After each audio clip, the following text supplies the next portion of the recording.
Sudah sambil nunggu yang lainnya kita mulai aja. Selamat siang. Assalamualaikum warahmatullahi wabarakatuh. Waalaikumsalam warahmatullahi wabarakatuh. Selamat siang juga, Pak. Oke, sehat semuanya. Masih pada magang ya? Alhamdulillah sehat, Pak. Masih, Pak. Ini juga baru pulang. Oh iya, Sabtu-Sabtu masih masuk. Ada Kadang dalam masuk, bulan kadang juga, Pak. tidak, Pak. Oh, ada lembur juga. Iya.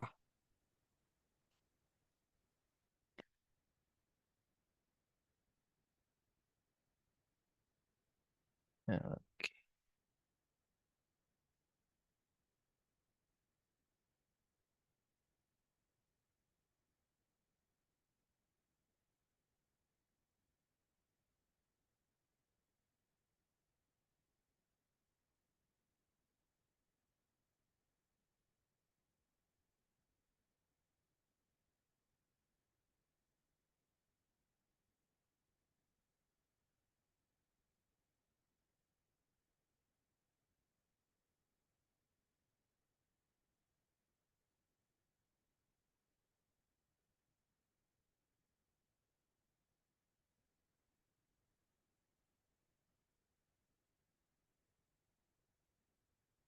Oke, baik.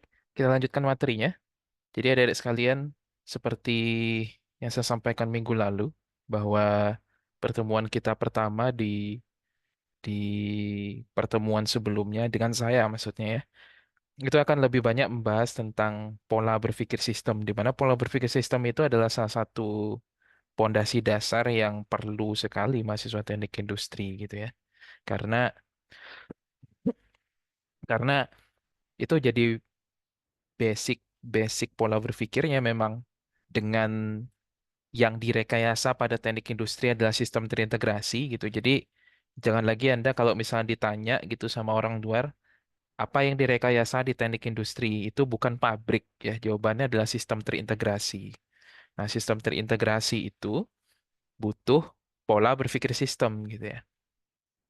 Baik, di pertemuan berikutnya, pertemuan sekarang kita akan masuk ke materi tentang definisi masalah ya.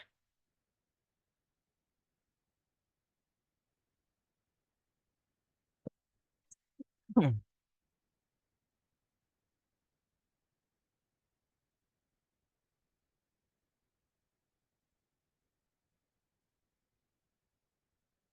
Baik, jadi seperti minggu lalu, kita akan bagi menjadi beberapa jam dalam minggu ini. Totalnya kurang lebih 10 jam. Jadi Anda akan mendengarkan ceramah dari saya selama kurang lebih 1 jam. Dan nanti Anda mengerjakan studi kasus sesuai di kasus magang pabrik Anda masing-masing ya. Jadi cari satu case dan kerjakan studi kasusnya. Lalu Anda juga diwajibkan mengulang materi. Ya, jadi kalau materinya nggak diulang ya percuma gitu ya. Baik, materinya adalah definisi permasalahan sistem. Jadi nanti kita akan bahas konsep dasar apa itu sebetulnya masalah. Jadi mahasiswa atau insinyur di bidang teknik industri itu harus mampu ya mendefinisikan masalah di industri apapun. Mau di industri manufaktur, mau di industri proses ataupun industri jasa. Mau dia di pabrik makanan, mau dia di instansi pemerintahan, mau dia di kurir atau logistik, mau dia di Departemen Keuangan, mau dia di rumah sakit, itu mahasiswa teknik industri atau insinyur di bidang teknik industri, itu harus mampu mendefinisikan masalah gitu ya. Jadi nggak ada ceritanya mahasiswa teknik industri itu nanya ke owner atau ke pembimbing lapangannya atau ke seniornya gitu ya di pabrik gitu. Nggak ada cerita karena mahasiswa teknik industri itu akan dibekali dengan kemampuan mendefinisikan masalah. Jadi jangan masuk ke pabrik tanya ke pembimbingnya di lapangan, Pak, masalah di industri Bapak apa gitu ya. Pasti Anda akan disuruh eksplorasi sendiri gitu. Nah, itulah perlunya Anda tahu gitu ya di materi pemodelan sistem ini tentang definisi permasalahan. Ada beberapa hal yang akan kita bahas, yaitu konsep dasar, kompleksitas, elemen masalah, dan Catwu nanti ya. Baik, saya mengharapkan Anda setelah mempelajari materi di minggu saat ini, di minggu ini, Anda harus mampu mendefinisikan apa itu masalah. Yang kedua, harus mampu mengidentifikasi stakeholder. Stakeholders itu adalah semua yang terlibat pada proses penyelesaian masalah itu perlu diidentifikasi dan perannya masing-masing. Kenapa? Karena setiap pemangku kepentingan, setiap orang yang terlibat di permasalahan itu punya kepentingan masing-masing. Ya, nanti kita akan bahas. Lalu rich picture diagram, 6 elemen masalah dan Cat Wu. Baik, ini ada sedikit sketsa pembuka, jadi pengantar kasus terkait dengan sistem terintegrasi gitu. Jadi ada kasus di sini judulnya adalah Pertimbangan Ekonomi dan Lingkungan. Di sini ada proyek namanya proyek Deep Cove. Deep Cove itu adalah salah satu proyek yang ada di New Zealand gitu ya. Kalau Anda nggak tahu di New Zealand itu sebelah kanannya Australia di peta. Ya kalau Anda lihat apa benua Australia sebelah kanannya itu New Zealand gitu ya, New Zealand atau Selandia Baru gitu. Jadi ada Deep Cove di situ, lereng atau lembah ya di situ. Mereka punya pembangkit listrik namanya Menapori Power Station. Jadi ada stasiun pembangkit listrik tenaga air terbesar di situ. Kalau Anda lihat gambarnya di sini ada air masuk gitu ya. Eh, air sungai masuk sebelum dia ke laut gitu. Dia dialirkan dulu ke turbin di sini ya. Nah, dia dialirkan dulu ke turbin di sini ya untuk menggerakkan turbin sehingga bisa membangkitkan energi listrik gitu. Ya, kasusnya. Jadi ini strukturnya ya air masuk. Nah, setelah sebelum ke laut dia menggerakkan ini dulu, menggerakkan turbin sehingga bisa menghasilkan listrik gitu. Nah, ada istilah yang disebut sebagai discharge water gitu. Jadi discharge water itu adalah air yang sudah menuju ke laut ya di bawah sini itu discharge water. Dari pembangkit listrik tersebut, sebetulnya ini kalau Anda lihat ini air bersih gitu ya. Sehingga ya tidak perlu proses kimiawi gitu karena memang ini bersih secara alami gitu. Nah, ada salah satu perusahaan Amerika ya kita sebut misalkan perusahaan XYZ itu mengajukan hak atau izin untuk mengambil air bersih ini dan mentransportasikannya ke pantai barat Amerika dan Timur Tengah gitu ya. Sehingga karena mereka akan menambang air ini, mereka memerlukan pembangunan dermaga apung ya. Dermaga apung di dekat discharge water itu, di bagian ujung dari kanalnya ya. Nah, dari proses eh bisnis ini itu ternyata bisa membuka lapangan pekerjaan 30 orang yang bisa bermanfaat untuk orang-orang daerah lokal di sana yang memang tertinggal secara ekonomi. Selain itu, pemerintah New Zealand atau Selandia Baru juga mendapatkan royalti karena kalau kita membuka bisnis dengan melakukan pertambangan, tentu pemerintah juga mendapat royalti gitu ya. Sehingga secara tidak langsung ya berkontribusi ke perekonomian nasional dan masyarakat lokal ya. Perusahaan XYZ ini diberi tanggung jawab. Jadi Anda sudah menambang sumber daya alam kami gitu ya. Anda sudah mendapatkan keuntungan, tolong pikirkan juga dampak lingkungannya gitu ya. Selain Anda dapat untung, juga tolong dong pikirkan dampak ekonominya gitu, dampak lingkungannya gitu ya.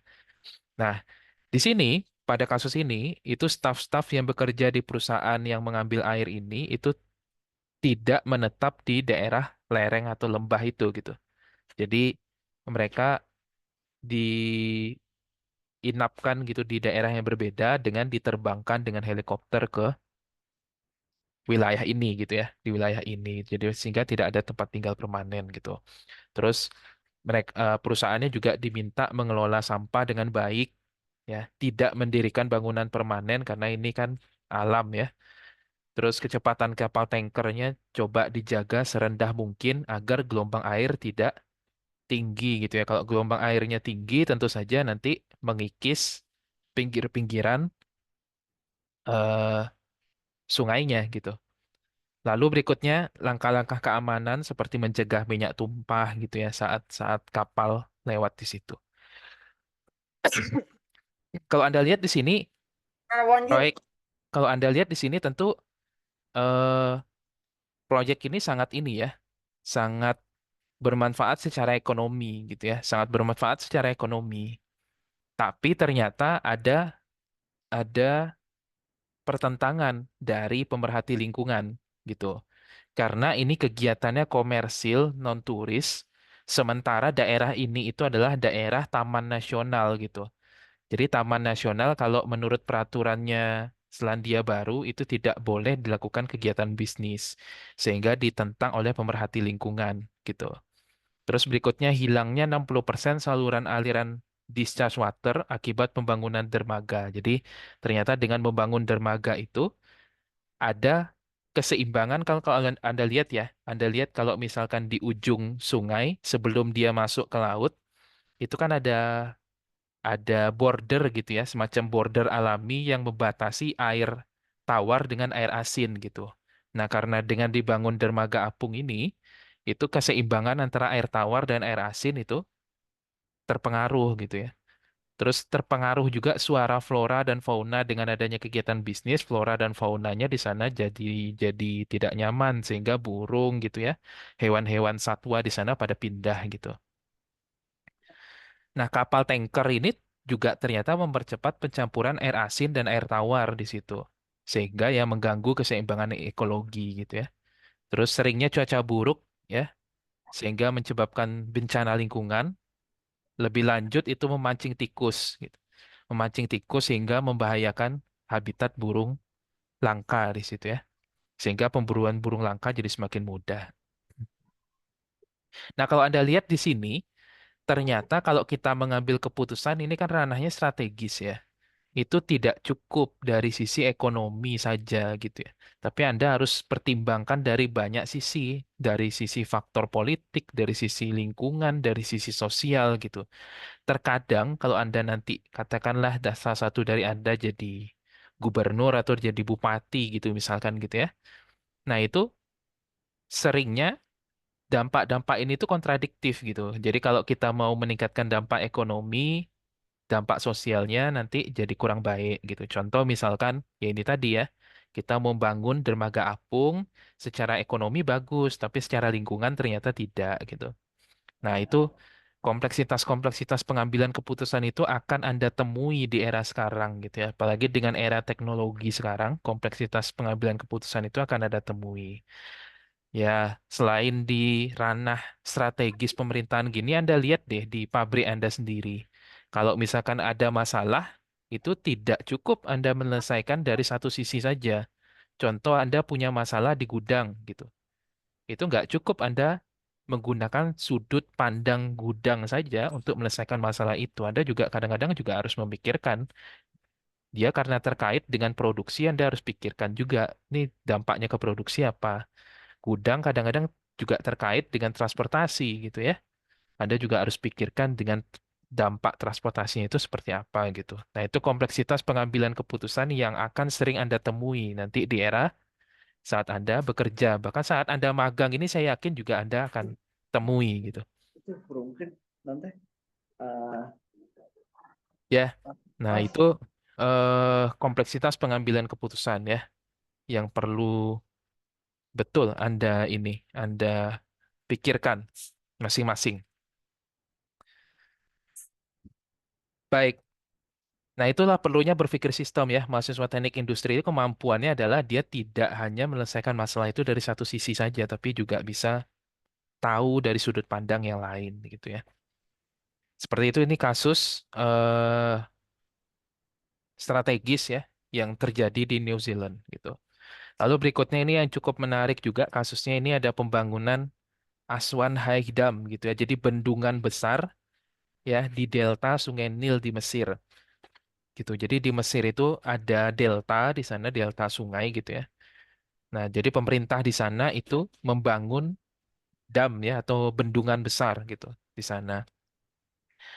Nah, targetnya kenapa pemerintah membangun eh, bendungan ini itu setelah dikaji itu bisa meningkatkan pertanian di Mesir sana ya, meningkatkan produksi pertanian di sekitaran delta Sungai Nil. Tapi ternyata dampak buruknya justru lebih banyak gitu ya. Jadi sebelumnya dianalisis, oh ini bermanfaat nih buat pertumbuhan pertanian dan ekonomi negara. Tapi ternyata ada dampak kurang baiknya gitu. Yang ini yang tidak dipikirkan oleh insinyur-insinyur di sana saat itu pada tahun 1970 gitu. Jadi adanya peningkatan penyakit ya, penyakit pada pekerja pertanian yang memang belum pernah terjadi sebelumnya ya, belum pernah terjadi sebelumnya gitu. Penyakit itu muncul karena ya dengan adanya bendungan ini jadi memancing pertumbuhan siput air di situ di saluran irigasi. Jadi sehingga adanya penyakit baru. Lalu dengan adanya bendungan ini ternyata lumpur subur, jadi ada lumpur subur yang dibawa sungai yang setiap tahun memperbaharui kesuburan tanah. Jadi dari hulu ke hilir itu ada lumpur subur gitu ya, membawa zat hara sehingga di bagian hilir itu bisa tumbuh pertaniannya.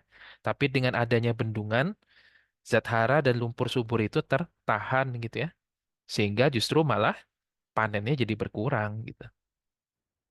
Drainase buruk gitu ya, menyebabkan salinasi. Salinasi itu pengikisan zat hara ya, jadi zat haranya yang ada di darat itu terkikis oleh air. Tuh. Lalu berikutnya lumpur yang terbawa ke delta Mediterania ya. Jadi lumpur ini sebelumnya itu bisa mencegah abrasi ya, pengikisan air laut gitu. Justru dengan tertahannya lumpur, terkikis malahnya daratannya ya, daratan yang dekat laut itu terkikis. Lalu ada nutrisi-nutrisi yang dibawa oleh Sungai Nil ini ke daerah laut gitu ya, ke daerah laut yang itu menjadi sumber makanan ikan-ikan di laut, justru tertahan oleh bendungan ini. Dan pertumbuhan ikan di laut, jadi ikan laut sekitaran Mesir, negara Mesir itu jadi terhambat. Dampaknya apa? Dampaknya adalah ya produksi sardennya menurun gitu. Padahal penduduk sana menggunakan sarden sebagai bagian ya dari pangan penduduk di sana gitu. Gitu. Lalu berikutnya ada pertumbuhan eceng gondok di sini ya. Eceng gondok yang tidak terkendali gitu ya, menyebabkan kehilangan air berlebih gitu. Jadi penguapan air terjadi secara berlebih gitu.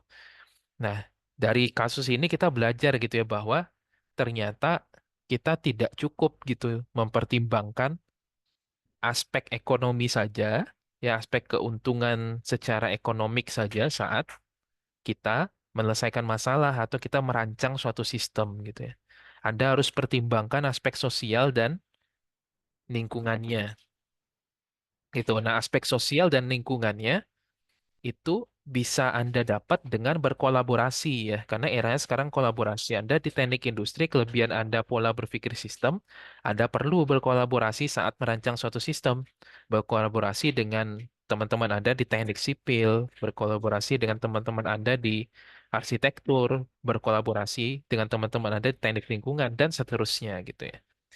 Nah, itu kompleksitas masalah yang saya yakin nanti setelah Anda lulus ataupun Anda bekerja saat ini di perusahaan itu akan ada selalu hadapi gitu.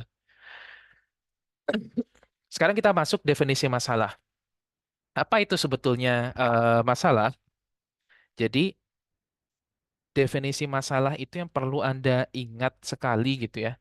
Jadi masalah itu definisinya adalah segala sesuatu yang menyebabkan Anda sulit dalam mencapai tujuan yang Anda inginkan. Gitu ya. Itu kata kunci dari masalah gitu ya. Jadi, segala sesuatu yang menyebabkan Anda kesulitan mendapatkan tujuan yang Anda inginkan itu adalah masalah. Contoh misalkan Anda mau berangkat dari kosan ke Anda mau berangkat dari kosan ke tempat magang Anda. Tujuannya adalah Anda sampai sampai di tempat magang Anda. Itu tujuannya ya. Anda sampai dari kosan ke tempat magang Anda. Kira-kira untuk bisa mencapai tujuan itu, hambatan apa saja yang perlu Anda selesaikan agar Anda bisa mencapai tujuan sampai di tempat magang itu? Silakan dijawab.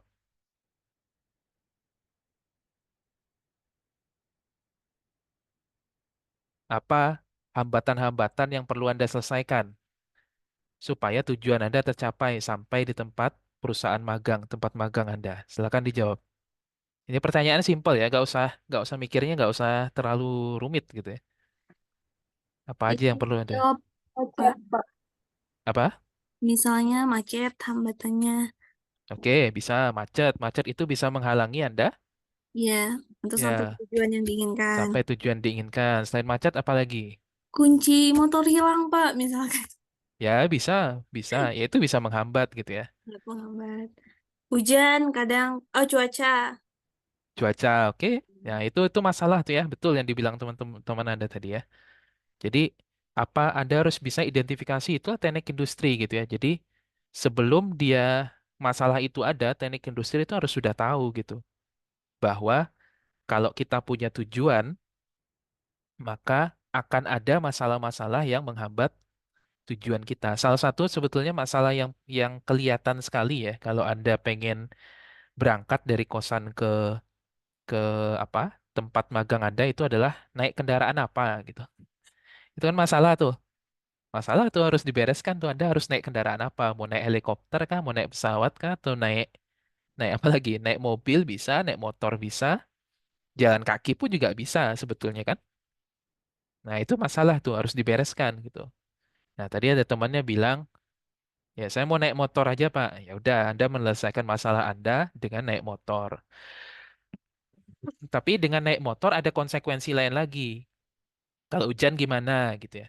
Oh, kalau macet enak nih, gampang naik motor kan bisa nyelip-nyelip gitu ya. Kalau hujan gimana gitu ya. Jadi nggak sampai dong saya gitu. Ya udah naik mobil aja, naik mobil. Nah, tapi kalau macet nanti jadi nggak sampai gitu ya di tempat tujuannya dan seterusnya gitu ya. Nah, itu jadi untuk tahu masalah Anda harus tahu dulu tujuannya gitu. Itu kata kunci karena masalah itu adalah segala sesuatu yang bisa menghambat tujuan. Itu definisi masalah gitu. Ya, gitu. Nah, kalau misalkan apa Anda sudah tahu tujuannya, definisikan untuk tahu tujuan itu definisikan ruang lingkup sistemnya yang Anda amati. Ingat ya, tujuan dari sistem produksi, ya, sistem produksi atau departemen produksi itu berbeda dengan departemen gudang.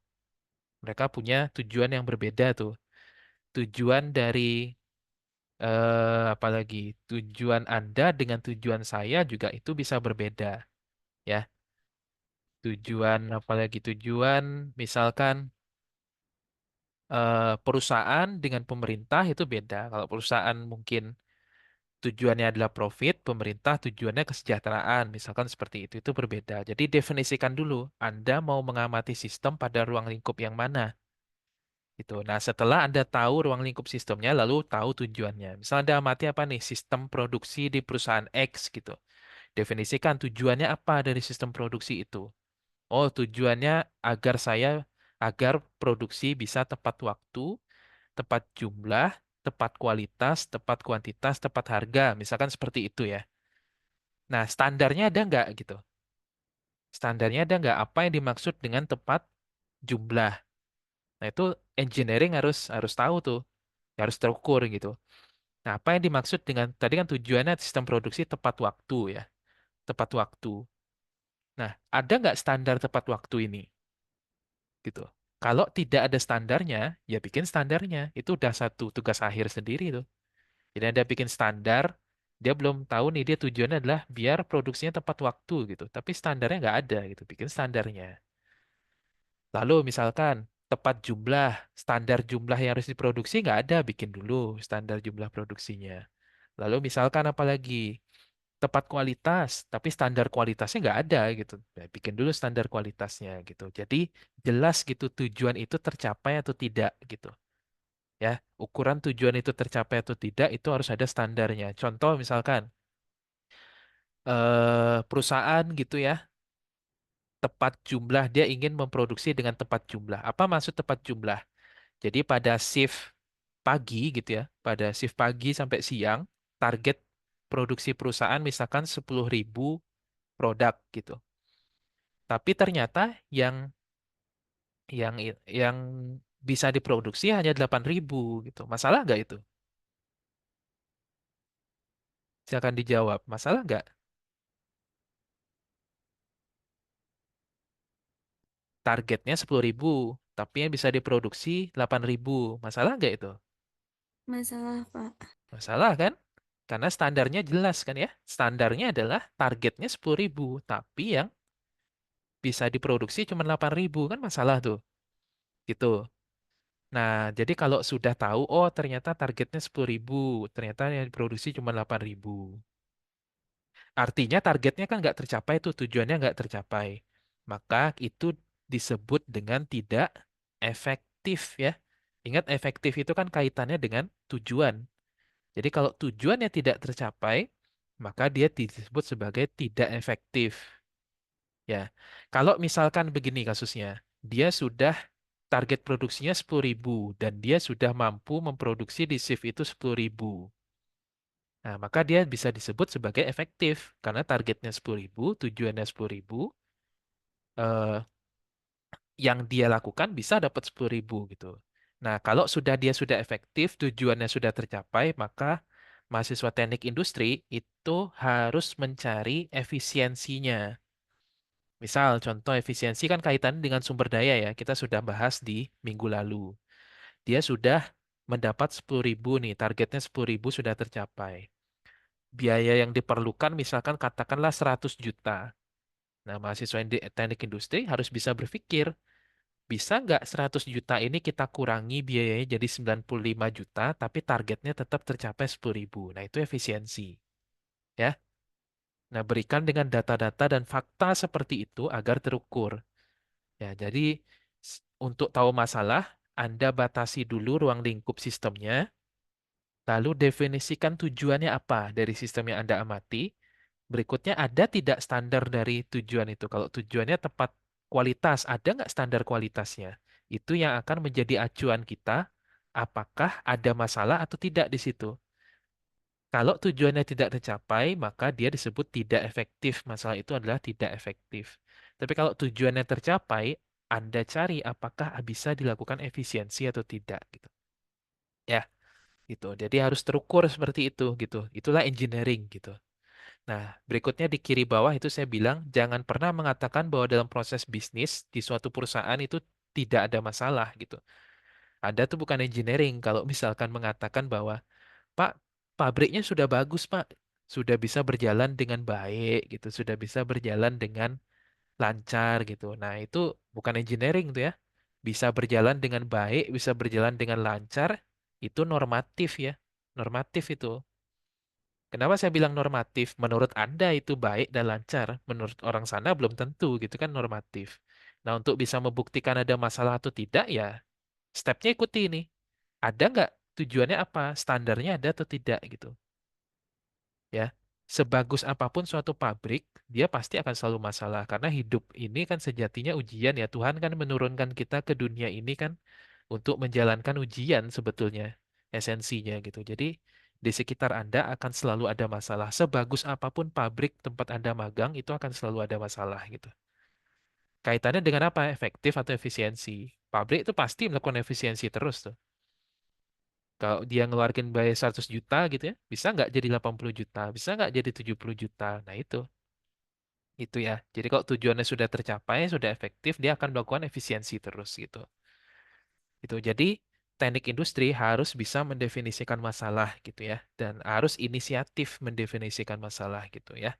Kaitkan dengan efektif dan efisien ya. Nah, sebetulnya masalah itu juga bisa diidentifikasi di awal gitu ya. Jadi jangan masalahnya udah jadi terjadi baru Anda selesaikan gitu. Harus bisa memprediksi apakah suatu kegiatan itu akan menimbulkan masalah atau tidak gitu ya. Lalu ini ada contoh masalah. Jadi seperti yang saya sampaikan tadi, engineering itu harus terukur ya, harus terukur. Ini contoh masalah tidak terukur nih. Anda lihat di sini. Gudang suku cadang mesin produksi berantakan dan tidak disusun dengan baik. Ini nih nggak jelas ukurannya nih berantakan yang dimaksud itu apa, gitu ya. Bisa jadi menurut Anda berantakan, menurut orang lain tidak gitu ya. Coba deh tanya, Pak, ini berantakan. Lalu operatornya bilang, enggak kok, kami udah biasa kayak gini. Nah, itu kan nggak jelas ukurannya tuh. Nah, ini teknik industri ini nggak boleh nih kayak gini nih. Ini kalau saya nguji tugas akhir, ini pasti saya coret. Saya coret ini. Jadi, Pak, Masalahnya apa? Saya tanyakan gitu kan. Masalahnya apa? Masalahnya gudangnya berantakan, Pak. Udah tuh saya coret itu. Karena itu bukan engineering ya. Itu contoh masalah tidak terukur. Jadi jangan naruh masalah normatif seperti ini. Nah, ini contoh yang terukur nih begini.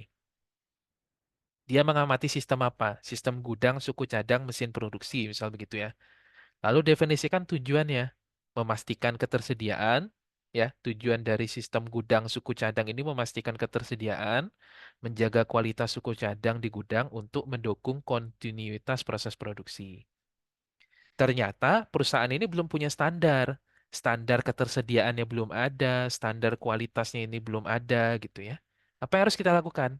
Bikin standarnya gitu ya. Bikin standar apa yang dimaksud ketersediaan ini gitu ya. Berapa memang barang harus ada di gudang. Lalu kualitas ini dimaksud apa? Anda kan harusnya di teknik industri udah belajar tuh. Kualitas itu diajarkan di teknik industri. Inventory dan supply chain itu diajarkan. Rantai pasok yang diajarkan di teknik industri gitu ya. Itu tools-tools itu bisa Anda pakai untuk mendefinisikan semua ini gitu ya. Lalu standar bikin. Nah, standar ini adalah ukuran akar masalah yang paling dasar gitu. Yang perlu Anda ingat gitu ya. Jadi kalau dia belum punya standar, dia punya tujuan, tidak punya standar, bikin dulu standarnya gitu. Ya. Lalu case kedua nih. Case kedua ternyata dia sudah mempunyai standar. Kasusnya sama ya, sudah mempunyai standar. Ada standar tata letaknya di sini ya udah dia bikin standar tata letaknya. Jumlah dan ukuran kinerja di sini dibilang bahwa gudang minimum ada 3 stok gitu ya. Jadi punya 3 stok saat misalkan proses produksi atau orang produksi melakukan pesan di gudang spare part ya, gudang suku cadang. Pada saat produksi itu memesan minimum ada 3 pieces di situ. Ada 3 barang di situ. Itu kan jelas tuh standarnya ada 3 barang gitu ya. Namun kenyataannya hanya tersedia satu gitu ya. Itu pun tidak memenuhi spesifikasi kualitas yang didefinisikan gitu ya. Nah, maka ini masalahnya adalah masalah efektivitas gitu ya. Dia targetnya harus ada 3 pieces nih. Ada juga standar kualitasnya. Contoh baut dia harus tidak boleh berkarat dan seterusnya itu kan ada standarnya gitu ya. Ternyata cuman ada satu dan itu pun juga berkarat gitu misalkan suku cadangnya. Itu masalah efektivitas ya karena tujuannya tidak tercapai.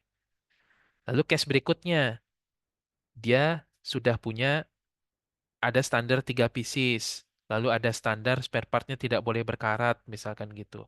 Ternyata saat dievaluasi ya setiap mesin produksi membutuhkan membutuhkan suku cadang, dia selalu ada 3 pieces di situ.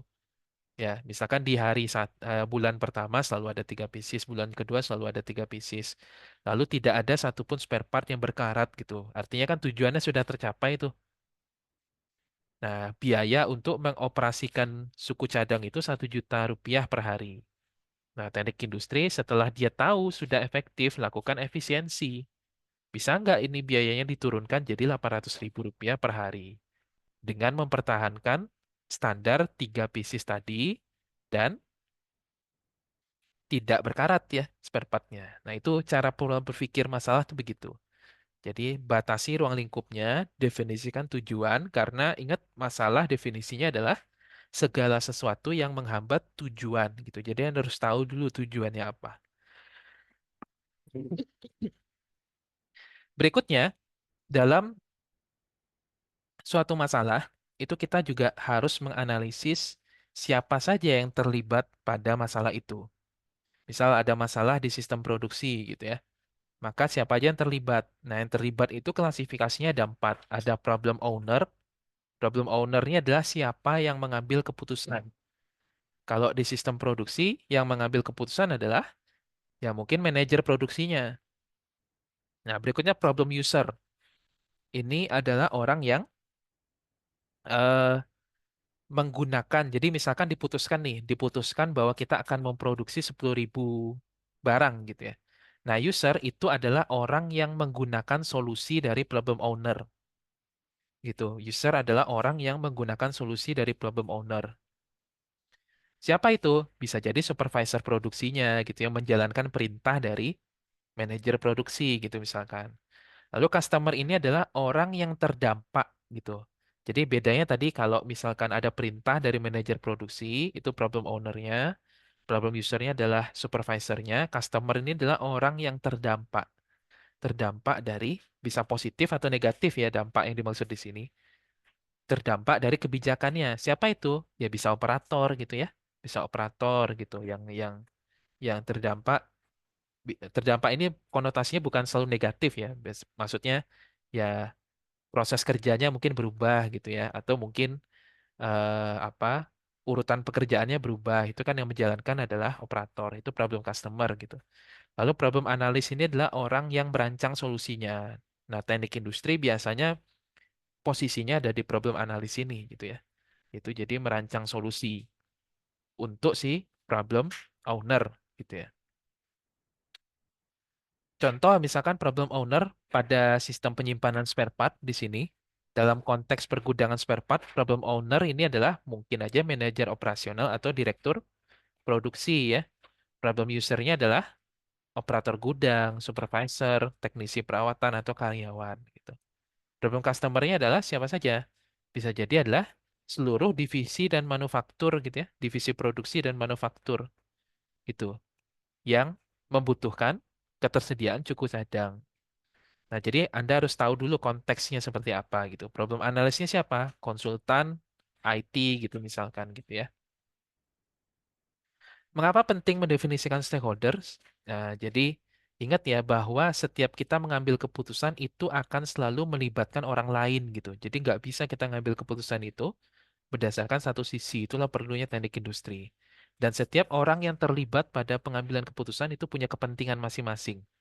Itu Anda harus pikirkan gitu ya. Pikirkan. Dan kadang kita mengambil keputusan itu tidak selamanya juga memuaskan semua pihak yang terlibat, tapi setidaknya mahasiswa teknik industri itu harus tahu siapa saja yang akan terdampak gitu ya. Gitu. Nah, apa tujuannya? Bisa mengidentifikasi kebutuhan ya.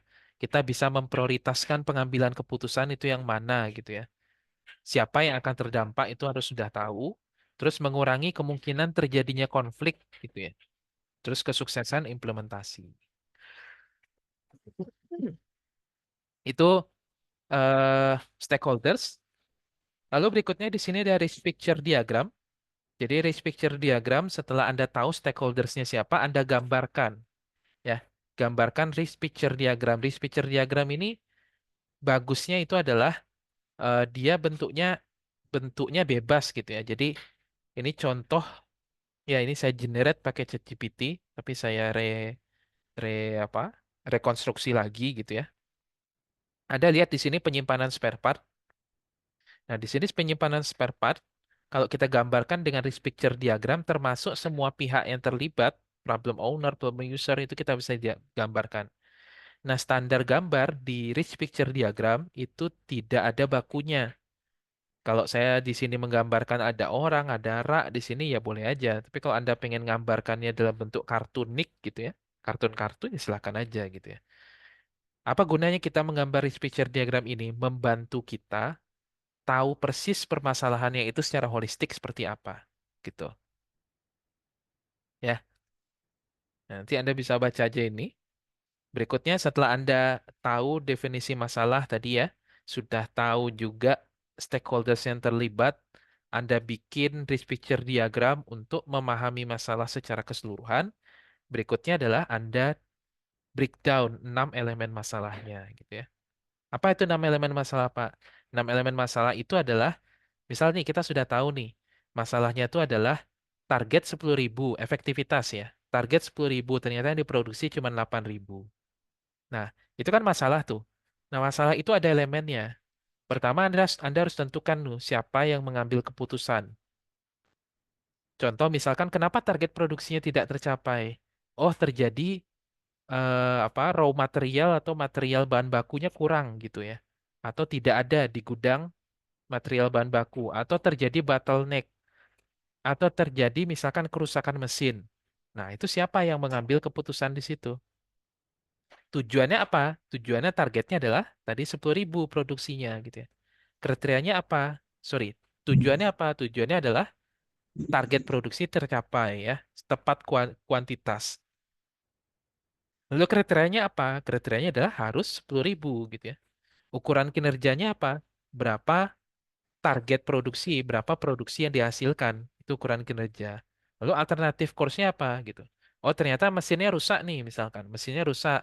Apa tindakan yang harus diambil ya? Karena kalau mesinnya tidak diperbaiki ya target 10.000-nya tidak tercapai. Oh, mesinnya rusak. Oh, diperbaiki, diundang teknisi gitu ya.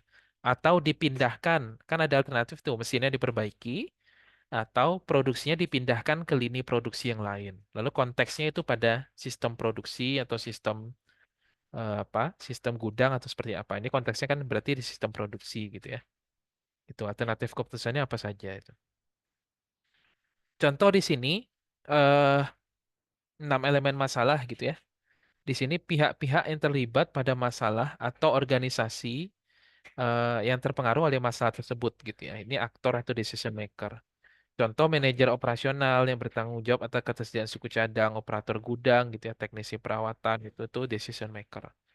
Lalu objektifnya apa ini ya? Contoh objektifnya adalah mengurangi downtime produksi gitu ya, meminimalkan biaya penyimpanan, meningkatkan efisiensi operasional. Kriterianya apa? Biaya, keandalan, waktu respon gitu ya. Target ukuran kinerjanya apa? Waktu downtime produksi gitu ya. Itu berapa persen gitu, tingkat ketersediaan spare part berapa persen, biaya penyimpanan berapa persen. Alternatif tindakannya, mengoptimalkan sistem inventory, outsourcing ya, atau pengadaan suku cadang. Itu beberapa solusi-solusi yang bisa Anda tawarkan. Ingat pada suatu masalah itu solusi itu tidak selalu satu ya, bisa jadi dua, bisa jadi tiga, bisa jadi empat gitu. Konteksnya pada sistem yang mana gitu. Contoh kasusnya di sini, misalkan manajer operasional harus memutuskan bagaimana mengoptimalkan pengelolaan stok spare part untuk mengurangi downtime produksi gitu ya. Jadi bagaimana berapa banyak spare part yang harus ada di gudang agar tidak terjadi downtime atau proses produksinya berhenti karena mesinnya rusak gitu ya. Nah, tentu kan ini decision maker-nya siapa? Manajer operasional. Decision objektifnya siapa? Mengurangi downtime produksi akibat kekurangan spare part. Kriterianya apa? Memilih opsi yang menawarkan waktu respon tercepat dan biaya terendah. Performance measurement-nya apa? Pengurangan waktu downtime produksi. Alternatif course-nya bisa implementasi teknologi inventory baru, outsourcing gitu ya, atau frekuensinya pengadaan suku cadangnya ditingkatkan. Konteksnya apa? Pasar yang tidak stabil, kebijakan perusahaan yang ketat, atau teknologi inventory yang sudah usang gitu ya. Ini bisa Anda baca nanti. Itu. Jadi setiap masalah itu punya elemennya masing-masing gitu ya. Ada elemen masing-masing dari setiap masalah itu harus didefinisikan. Lalu berikutnya, CAT-WU ya. CAT-WU ini adalah metode salah satu metode analisis yang kita bisa pakai juga untuk identifikasi masalah yang lebih kompleks gitu. Nah, kalau CAT-WU tadi 6 elemen masalah ada decision maker, decision objective, decision criterion sampai konteks. Sedangkan CAT-WU itu ada singkatan dari customers, actors, transformation process, worldview, owners, dan environmental constraint. Nah, pertama customer dulu. Customer ini adalah pihak-pihak yang menerima atau dipengaruhi oleh hasil dari sistem atau proses. Contoh dalam kasus ini misalkan divisi produksi, ya, mereka bergantung pada ketersediaan spare part, ya. Teknisi perawatan mereka pengguna langsung dari spare part, gitu ya. Itu customer, kita sebutnya customer. Lalu aktor, itu semua orang yang terlibat pada proses di sistem itu. Gunakan 4 elemen, 4 stakeholder tadi. Ya, ada operator gudang, ada manajer operasional, ada bagian pembelian, siapa aja yang terlibat pada sistem itu. Itu actors. Lalu transformation process atau proses transformasi, ya. Intinya adalah proses mengubah input menjadi output. Contohnya adalah proses pengelolaan spare part dari pengadaan, penyimpanan hingga distribusi kepada teknisi. Itu kan proses ya. Sistem ini bertujuan mengubah situasi di mana spare part mungkin tidak tersedia, itu sebagai input menjadi situasi di mana spare part selalu tersedia atau outputnya gitu. Lalu worldview ini sudut pandang dunia, perspektifnya ya. Perspektifnya itu seperti apa gitu. Perspektifnya apakah operasional, ya, apakah strategik gitu ya.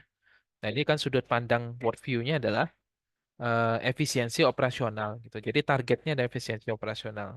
Artinya kalau efisiensi operasional, ya target di gudang ada 3, ya berarti selalu ada 3 gitu sudah tercapai. Dilakukan efisiensi berikutnya.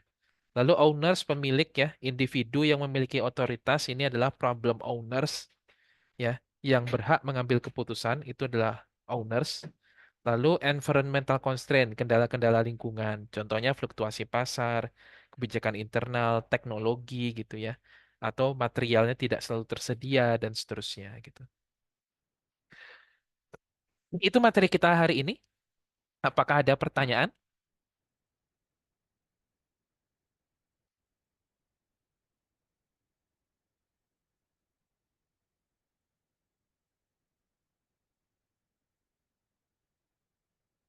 Baik, kalau tidak ada pertanyaan, saya jelaskan ya exercising Anda. Jadi sesuai dengan plan kita tadi, rencana kita tadi. Jadi Anda akan mendengarkan kurang lebih 1 jaman ceramah dari saya.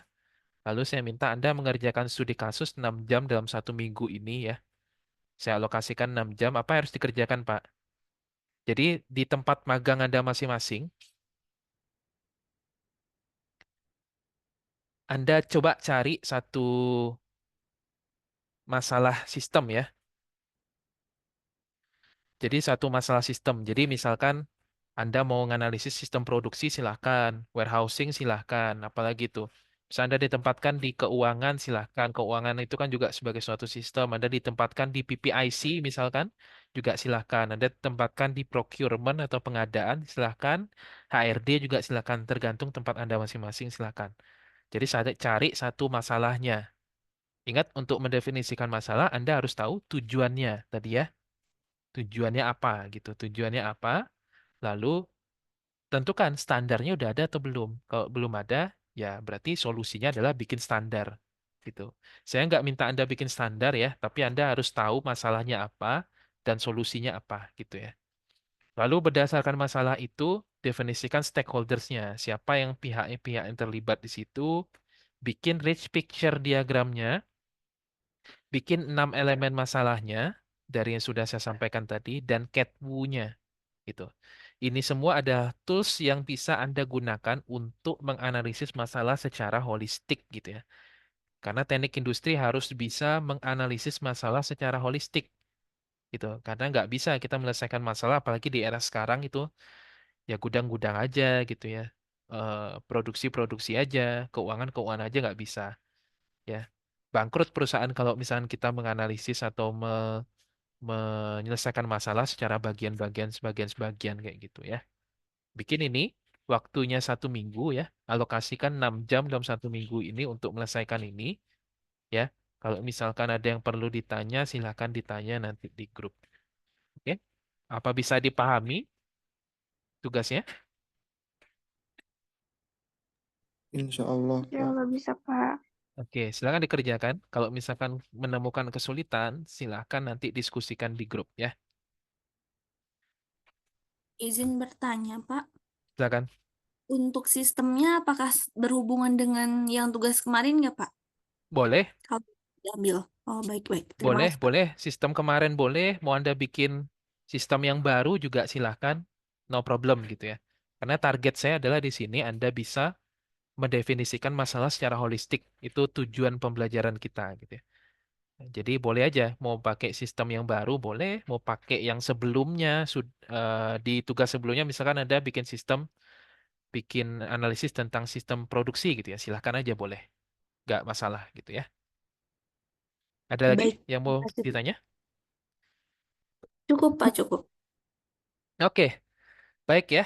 Dengan demikian kuliah kita di pertemuan kali ini sudah bisa kita selesaikan. Ya, ini tugas ini memang saya rancang kurang lebih bisa Anda selesaikan dalam waktu 6 jam, jadi manfaatkan ya.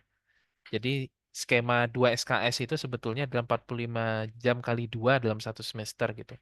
Nah, di minggu ini saya targetkan itu ada 10 jam dan Anda harus alokasikan waktu 6 jam seminggu ini buat membereskan tugas ini.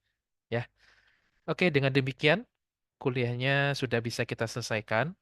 Segala kesulitan ataupun Apa yang perlu didiskusikan silahkan nanti disampaikan di grup ya, di grup nanti.